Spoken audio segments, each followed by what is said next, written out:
देखो वैसे I think जो मेरी बात मैं बोलूँगा, आई थिंक ये लोग बहुत सारे लोग इससे लाइक मना करेंगे इस बात को कि ये एग्जिस्ट नहीं करती है। You are lazy, you are that, you are this. But I think कि अगर तुम्हारी स्लीप परफेक्ट है, देन तुम्हारा सब कुछ परफेक्ट है। तुम्हारी बाई सब कुछ से आई मीन सब कुछ, तुम्हारी बॉडी परफेक्ट है।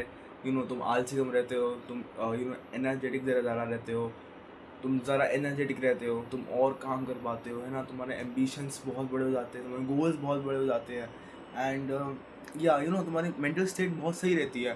बिकॉज देखो थिंग इज़ दैट कि अगर तुम्हारी स्लीप बेकार होगी, इस पर आई गेस न्यूमरस स्टडीज़ हैं। एंड एक्चुअली मैंने भी बहुत सारी पढ़ी है कि अगर तुम्हारी स्लीप परफेक्ट है, इट मीन्स कि तुम्हें स्ट्रेट ना तुम्हारी वॉशिंग की नींद खुलती है, ना तुम्हारी किसी भी चीज़ की नींद खुलती है। तुम्हें स्ट्रेट 8 से 10 आवर्स की नींद आती है अच्छी। देन तुम डे में मिड डे मिड इवनिंग तक तुम अच्छे से प्रोडक्टिव तरीके से वर्क कर पाते हो।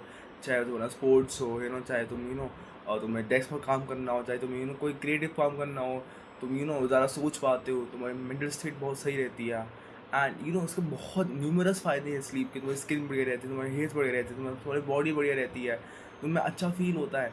बट जब तुम्हारी स्लीप बेकार हो जाती है, तुम्हें बुरा फील होता है। एंड सबको पता है कि स्लीप बेकार होती है तो ये होता है वो होता है। बट टेल मी कितने परसेंट लोग इवन सबको नॉलेज भी है। मेरे बहुत सारे नोन में है जिनको नॉलेज भी है स्लीप की।